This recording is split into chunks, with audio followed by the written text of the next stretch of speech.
So if I learned anything from my Kellen Mond video a few months ago, it's that a handful of you will dislike this video purely based off the title. If you disagree with what I say, leave a logical comment and I will rebuttal as soon as possible. Not gonna happen. People are shy. It's okay. I don't care anymore. Anyways, but Aaron Rodgers is a phenomenal quarterback, and as of right now, if you combine talent with production, he is the best quarterback still standing, and that's arguable. You know, when it comes to pure talent, I say Patrick 1A, Lamar 1B. Sometimes I flip that. Anyways, but with all that being said, I have one big issue with Aaron Rodgers. A lot of analysts will bring up his 1-4 NFC championship record. I'm not going to do that, even though I just did, because I didn't see those games, nor am I interested in watching them at the moment. But I did see this last championship game, and it was awful. If you look at the statistics, it seemed pretty good, but it was awful. Everyone points out the blown coverage by Kevin King, I believe that who it was, Kevin King, and Matt LaFleur's goal line choices. But honestly, Brady threw 3 interceptions and had another one dropped, which is another thing that nobody talks about, except for Barry McCockiner. Yeah, statistically, Aaron did outplay Brady in that game, but nonetheless, the defense was pretty good that day, despite, the blunder by Kevin King and the dropped interception, even though they caught 3 more. The offense was radically inconsistent that game. I think they literally only played for like a quarter that game. Now, that isn't to say that Aaron Rodgers to Denver wouldn't be a good idea, right? But this is why history is a core subject. If Aaron comes to Denver, he will be there for 2 to 3 years unless he miraculously falls back in love with football. Essentially, is going to be a Peyton Manning repeat, and there's still no guarantee of a Super Bowl appearance, let alone a victory. And if that sounds good to you, that's incredibly impulsive, but I get it. So, in case you didn't follow what I said there, it's like Aaron Rodgers coming to you guys like Peyton Manning. As you know, Peyton Manning did go to the Broncos for, I believe, 2 seasons. He threw 50 touchdowns, lit it up, broke records. And then the next year, he was kind of bad, but they ended up winning the Super Bowl. I'm saying that Aaron Rodgers coming to you will only get you 2 to 3 years, assuming he doesn't fall back in love with football. And there's no guarantee you win the Super Bowl or he absolutely lights it up. He might be good, but, now let's continue on. Let's explain the main topic of the day. Deshaun Watson is a generational player. He's been dragging the bottom-feeding Texans since his rookie year. And, he was in the MVP talks, and, he was an MVP contender. But let's think about what MVP actually means, right? MVP stands for most valuable player. Who brings the most value to their team? You already knew this. We just never, internalized it. We never, thought of, what I'm saying? Now, Marcellus Riley, I believe he's the bigger one, right?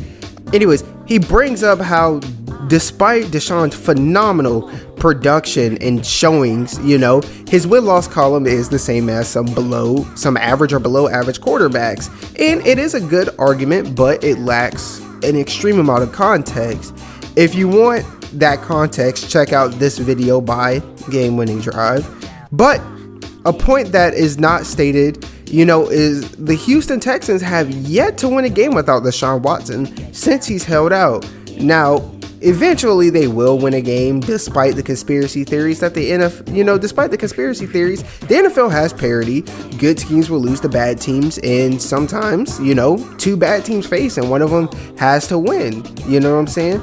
Nonetheless, the reason I say bring Deshaun to Denver is because Deshaun Watson is debatably as good as Aaron Rodgers, or at least he's in the same tier with Aaron Rodgers. That's not even a debate, right? Add in the fact that he's younger. He's 26 at the time of writing this, and Aaron Rodgers is 37. So literally, Aaron Rodgers is over a decade older than Deshaun Watson. To me, Deshaun Watson would bring you,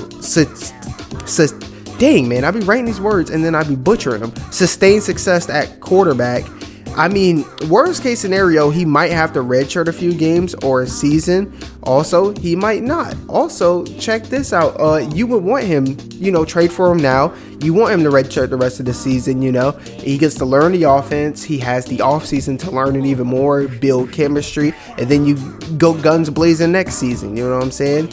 Anyways, it's guaranteed that people are going to make some PR remarks about him, if you know PR, public reputation.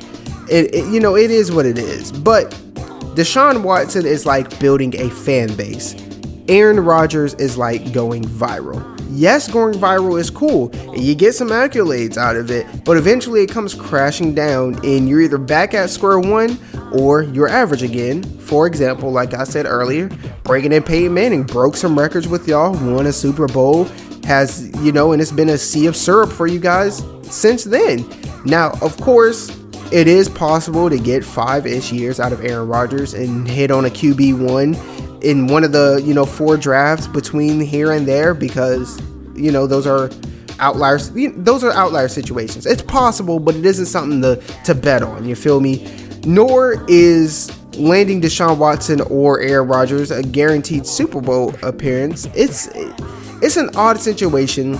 But like I said earlier, I'd take Watson over Aaron, because with Aaron, you're basically got a speed build going, which is cool now, that y'all have a top 5 roster offensively, but that won't hold up forever. And plus, this offseason, if, it's possible if y'all have, a bad season, you know what I'm saying? If y'all have a bad season with Aaron Rodgers, he's out of there. He's dipping, you know what I'm saying? He's already had his career, he's out. With Deshaun, there's a chance for instant success, but you can also build around him. Now, in case that was all over the place, I feel like that was a little all over the place. So I'm just going to state my points real quick, and we're going to end it. The reason why, to put it blunt face at the end of the video, you know what I'm saying, is Deshaun Watson is younger. He's just as good, and you don't have to rush it with him. Yes, there will be a little bit of PR, in there, but the thing is, Aaron Rodgers will bring just as much attention and this, that, and the third to the team, right? You're gonna get a bunch of attention on the team, good or bad, with either quarterback. Deshaun Watson is just as good. He's younger, so you're gonna have him for a longer period of time. With Aaron Rodgers, you guys are in win now mode, which is cool and all, but what happens when you don't win right away?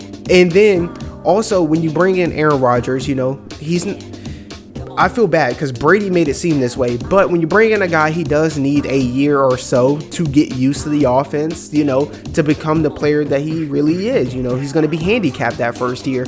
With Deshaun Watson, he's 26 years old. You got time with him. You have time to get him in there, build the chemistry, this, that, and the third. With Aaron, you got to go guns blazing right off the rip.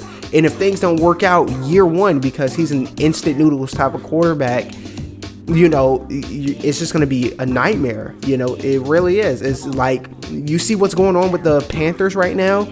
If Aaron Rodgers comes over to y'all team and y'all lose a few games, it's going to be pandemonium, especially since, he only has 2-3 years left, maybe even 1 year with the way he was talking this offseason. But with Deshaun Watson, you have a quarterback for the next, barring another scandal, 10 years, 15 years, if we got quarterbacks playing till 40. That's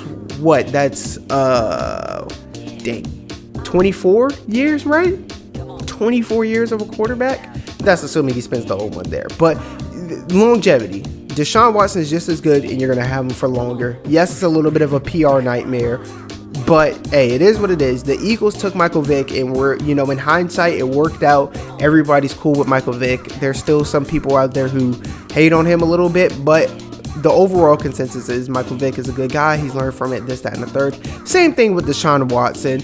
No matter what happens in this situation, he's gonna be back in football. It's not if Deshaun Watson is gonna play in the NFL again. It's when. You know what I'm saying? So yeah, I'd take Deshaun Watson.